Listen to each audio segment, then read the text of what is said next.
White Swan is a small, unincorporated community on the Yakima Indian Reservation in south central Washington state. There are approximately 4,500 people that live in the Mount Adams School District. The district consists of Hara Elementary, Mount Adams Middle School, and White Swan High School.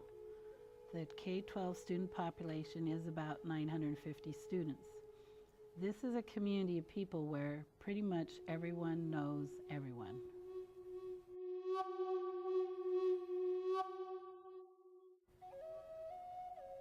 Our community is a place where, driving into it, you can see opportunities to be explored or feel pain and hopelessness.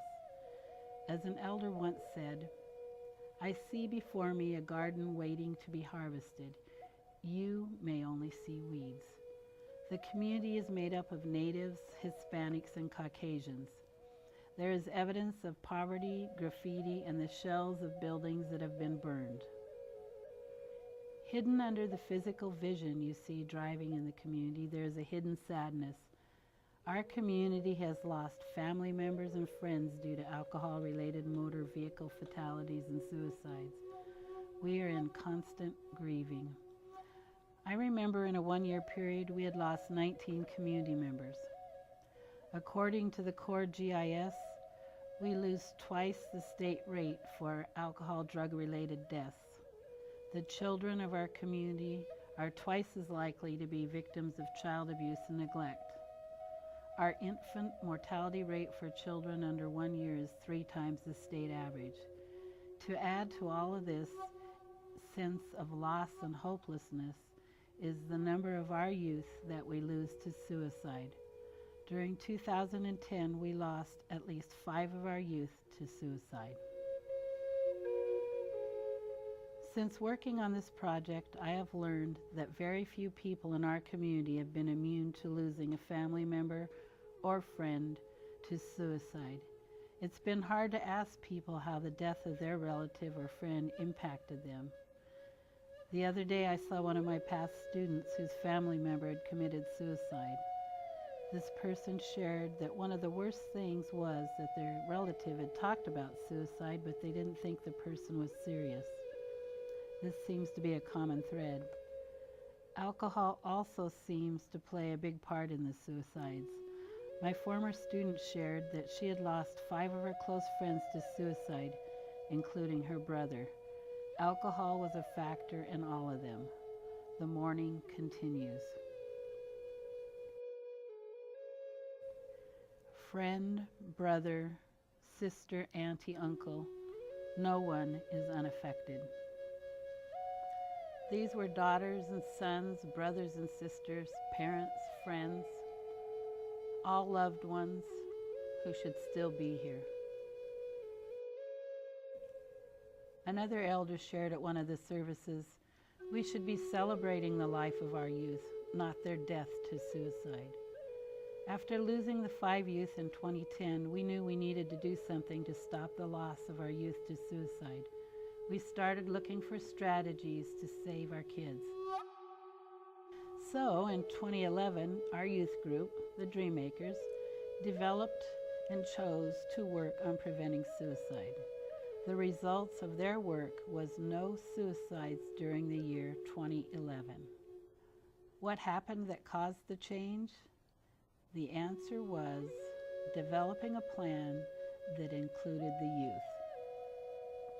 The plan wasn't complicated, but we had to have a model to lead us.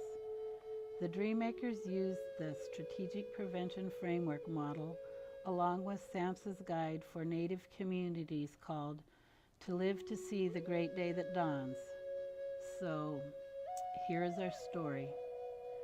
In 2005, the community of White Swan got a Strategic Prevention Framework state incentive grant.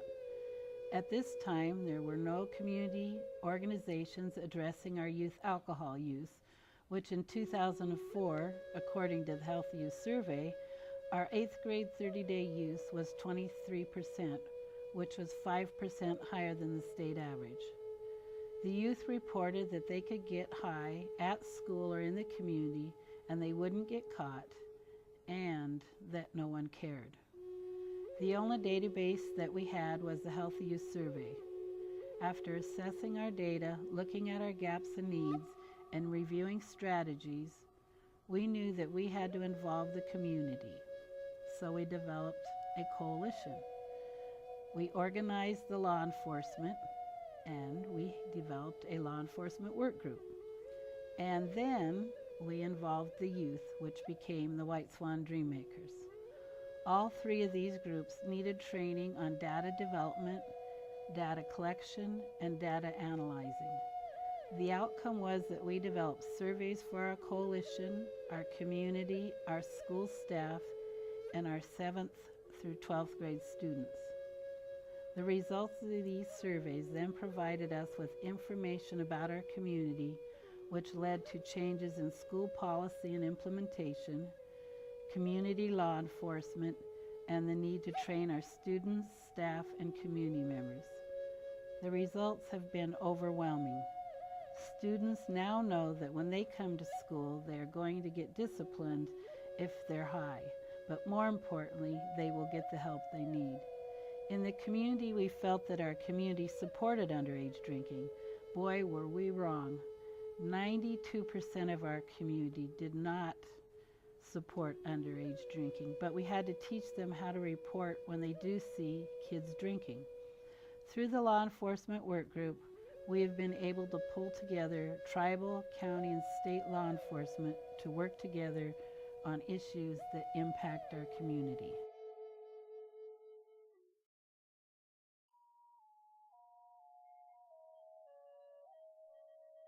Without the components of the SPIF model, we would not have had a guideline to organize our efforts for the results that we have seen. The Strategic Prevention Framework gave us a roadmap to focus on. Prior to the Strategic Prevention Framework State Incentive Grant, the only local assessment tools were the Healthy Youth Survey for 6th, 8th, 10th, and 12th graders, plus a local monthly account from White Swan Ambulance for the ambulance runs that were related to alcohol. An important part of the process was also looking at the fact that students reported that they could be high at school and no one did anything about it. So we surveyed the school staff for their needs, reviewed and updated school policy, and then provided training to the administrative team and the school staff on identification of students under the influence, referral process, and assessment. The results are that we are getting kids referred and getting them the treatment that they need. Our disciplinary referrals went up, but our 30-day use rate went down. In 2010, our 8th grade 30-day use went from 23% in 2004 to 13% in 2010. At the beginning of the Strategic Prevention Framework process, the community felt that nothing could be done. Now we have resources, community activities, and training that is changing community norms, but most importantly, giving our youth and families hope. Following the Strategic Prevention Framework process of identifying our gaps and needs, we were able to identify specific trainings for members of our work groups and coalition members. Trying to involve the youth at first was difficult and we weren't very successful, but then a group of youth approached us about developing a youth group. This core group was the beginning of the Dreammakers. The Dreammakers were trained in this Strategic Prevention Framework process. So once our data started becoming available, we were able to present this information to the Dreammakers, and they were able to develop the Dreammakers strategic plan as a part of the larger coalition strategic plan.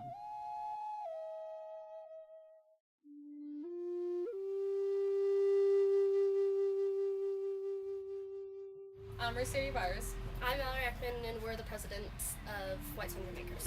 Dreammakers is about helping our community in stopping suicides, bullying, child abuse, substance abuse. We help larger communities and smaller communities to lower their suicide rates and their bullying rates. Okay. For instance, we went to Yakima at the end of last school year to help them with the project, the Suicide Walk.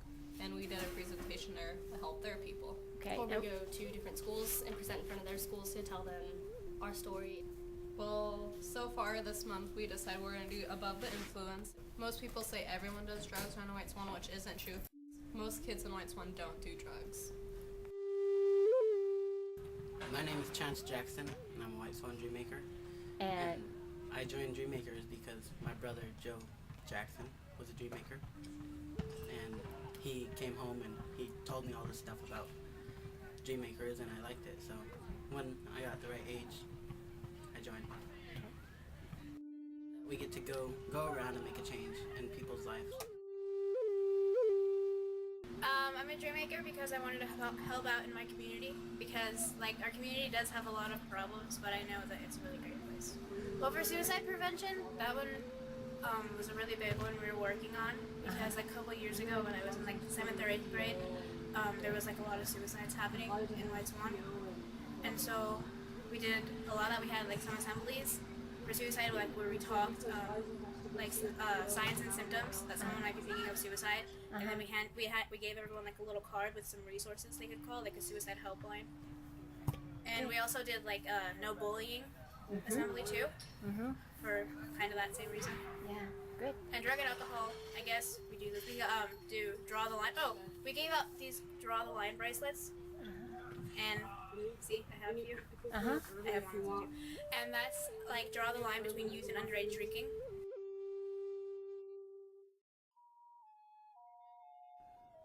The Dreammakers were very excited about implementing their strategies.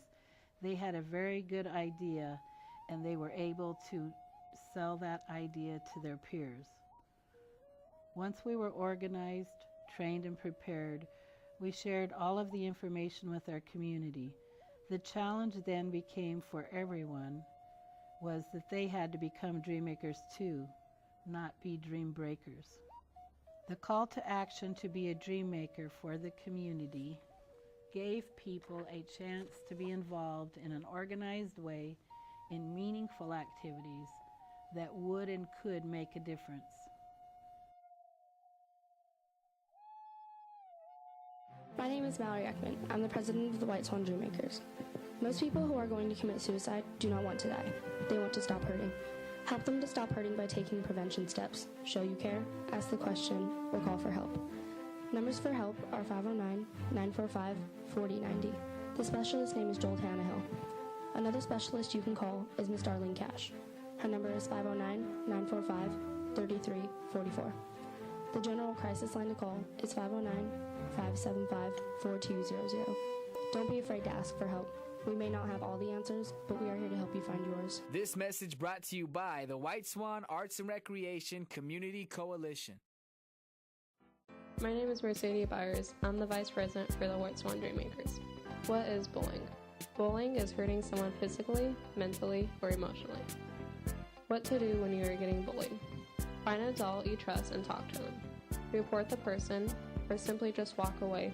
If you need someone to talk to, you can call a crisis line. The number is 509-575-4200. This message brought to you by the White Swan Arts and Recreation Community Coalition. This is Deputy Scott Swallow of the Yakima County Sheriff's Office. There is an enemy among us. It is substance abuse. It takes away the lives of our loved ones. It shatters our families. It consumes our dreams and destroys our future. It has taken more of our people than war, disease, or crime. The time has come to take a strong stand against this enemy.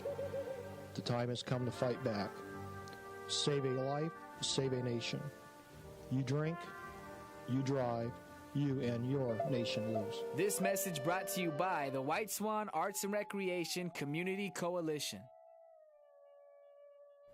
By getting the word out with appropriate strategies, the mood in the community began to change from hopelessness to fostering dreams. People began to see that there was help available, but people also learned that they needed to be part of the change. Through our community, people have learned who they can call to get help and who they can actually get help from. We have created a safe form of communication where people can share or ask for help without being judged or shamed.